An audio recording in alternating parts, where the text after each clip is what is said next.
On one particular Tuesday, the boy was in the midst of eating his breakfast, and the boy made a remark to his mom about being bored and having nothing to do, and inquired whether there was anything in the works for the day, an inquiry which he would very soon regret making, for right upon saying it, his mom just lit up with delight and responded with a devilish, "I'm so glad you asked," and a motioned invitation for the boy to examine a list of all the items that needed attention around the house. And so the boy found himself in the midst of examining the items around the house which were assigned to him for the day. And he started knocking out that list, very methodically, from top to bottom, almost as if he had a purpose, like he had something to get to afterward. Which is kind of funny, because as far as he knew, he had nothing in particular at all to get to on this day.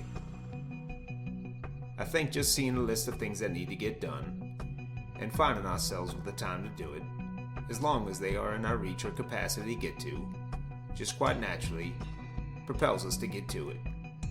Ignites a determination within us to get a thing done, and then the next thing, and then the next thing. And before long, we find that all has been accomplished. And in a very odd way, once the list is done, we find ourselves still looking for the next thing to do. Because even though it got started with a reluctant sigh, once the engine of doing has been activated, it's a hard thing to turn off.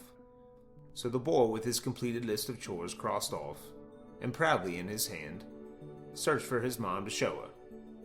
But the boy had no such luck, for he couldn't find his mom anywhere around the house.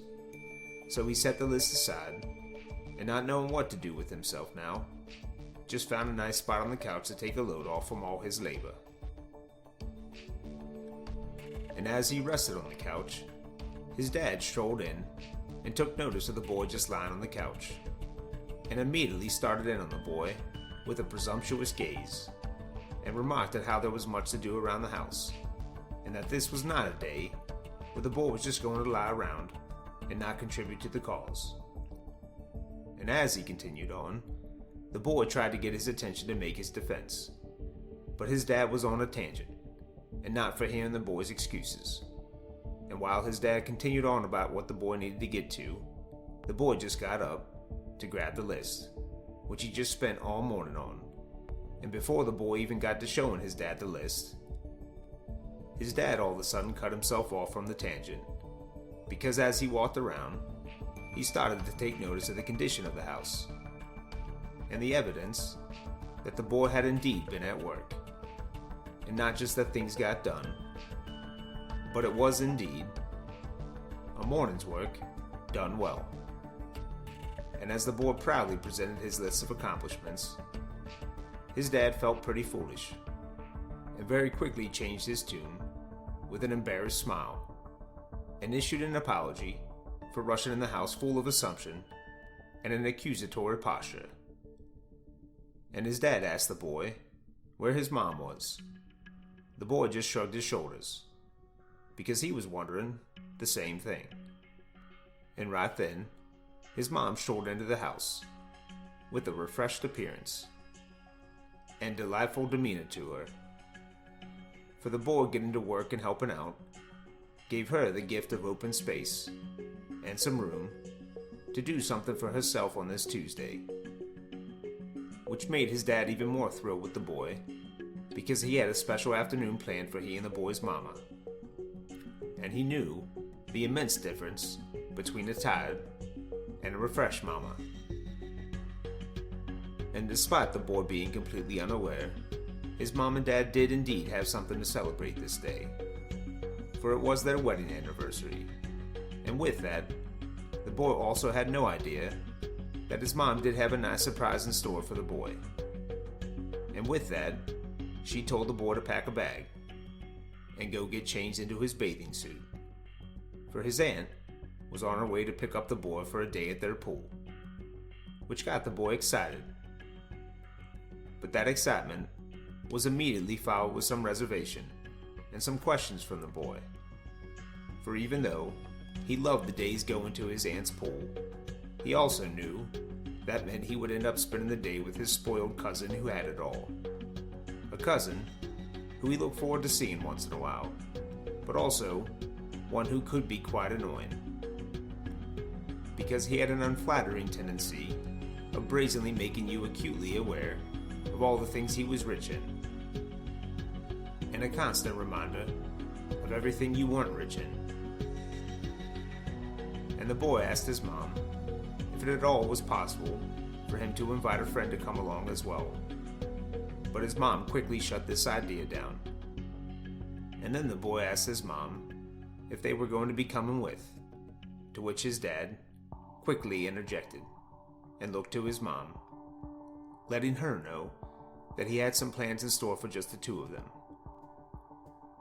And as his parents caught up a bit, this got the boy thinking about how unusual it was for both of his parents to be home on a Tuesday, right smack dab in the middle of the day. And for whatever reason, despite both of them having jobs with schedules of their own to keep, during summertime, it just always seemed like they were around a lot more, and schedules which seemed all the more open, which had its positives and negatives. And this day was a perfect example. A morning full of chores, but also an unexpected full afternoon at the pool. And as his parents got ready for the evening together, the boy was off with his aunt and his spoiled cousin who had it all. And with his cousin already talking his ear off, catching the boy up about all the new things he now had at his fingertips since they were last together. And as they arrived at their special community pool, the boy found himself getting very excited about spending the hot day splashing around in the cool water, and the many other outdoor activities they would now have access to. Basketball, volleyball, tetherball, foursquare, playground swings, slides, and climb-alongs, and a concession stand full of delicious grilled meats, an array of cold treats, and a collection of candy items that seemed never-ending. And best of all, an aunt who was eager to please, and always seemed to have a wallet that was as deep as the ocean. As much as the boy could struggle with his cousin, it didn't take him very long at all to put all that aside, and just indulge in coming alongside to embrace the royalties that their relationship brought. Somehow, when he went to his cousin's pool, everything just seemed brighter, better, and more enjoyable on the other side. For he had had many other days in different pools before, and he had for sure consumed his fair share of burgers, hot dogs, and candy bars. But something about this place made everything just taste and feel all the more special. And so many new kids to meet and play with as well.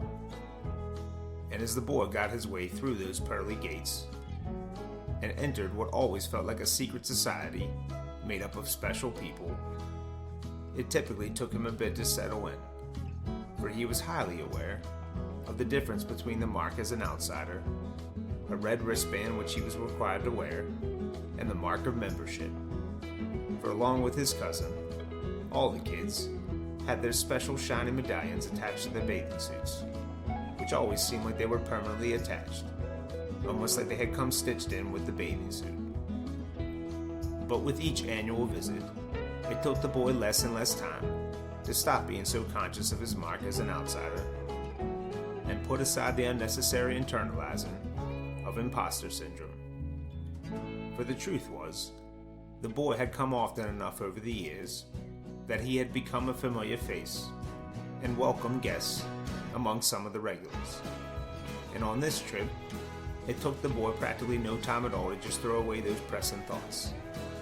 For it was indeed a hot day, and before his aunt could even halt the boy's instincts to stop and put on some sunscreen, the boy threw himself with abandon into the blue clear water.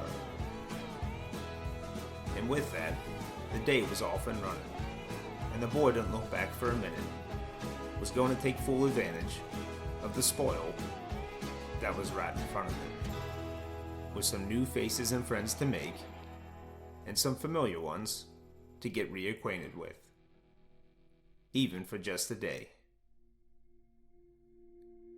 And through all this, his cousin would still have his moments, where he would have an untimely interjection, however subtle, making sure that the boy was keenly aware that he was his guest. But on this particular day, the boy didn't seem the least fazed by it, for by this time, he understood that all of this jockeying had little to do with him, and much more to do with his cousin. And at some point, as the day progressed, the boy eventually recognized something that he couldn't believe he missed before. In addition to talking about all the privileges that came with his existence, his cousin also had developed an obsessive theme, which he would hark back to frequently. For when his aunt would inquire what the boy had been up to since they last saw each other, the boy just gave it to her straight, and talked about the first things that came to mind. The boy would talk about the mundane, the fun, the regular, the special. Events and activities undertaken that year, and without ever realizing it, how so many of them had been done with his dad. And toward the end of the day, as the boy was listening to his cousin go on and on about this or that, it all of a sudden just struck him with a smack-you-in-the-face revelation that his cousin had an underlying and completely unaware reason for talking and acting the way he did, and how it revealed the crater-sized hole within of the one thing that he didn't possess. A dad who, all faults aside, as all dads most certainly possess, was present and around through it all. And although the boy had gotten a lot better over the years of dealing with his cousin's annoying little quips and tendencies, this just became a total game changer for their relationship. And not because it all of a sudden put the boy in a position of authority, but a position of empathy, a position of gratitude, and a desire to understand. For as many times before, the boy was once again reminded of how really fortunate he happened to be where it mattered, and how it all could have turned out totally different for him. And now, rather than just looking to endure the time together, as many times before, he could really seek to understand his cousin a little better, and ask questions, and spark conversation out of a sheer curiosity and a desire to get to know his cousin, and perhaps even himself a little better. And it may have not been the first, but it was certainly one of the first times where the boy just recognized the importance of growing where we are put, and seeking to embrace the people in our lives right in front of us, regardless of their faults and shortcomings, and what our natural affinities line up to. For it truly is fascinating how much we can grow to appreciate and love someone when we take our own desires completely out of the picture and just lean into the spirit of embrace. For sure, the boy wouldn't have naturally picked out his cousin for a friend, but family ties, space, and time had placed them together. And he now had discovered a common ground with his cousin that would open the door for a deepened bond with one another. And as the boy rode home with his aunt and cousin, instead of eagerly waiting to get back to his own home, he found himself getting excited about the rest of the evening together, and all the remaining spoils that they could still indulge in.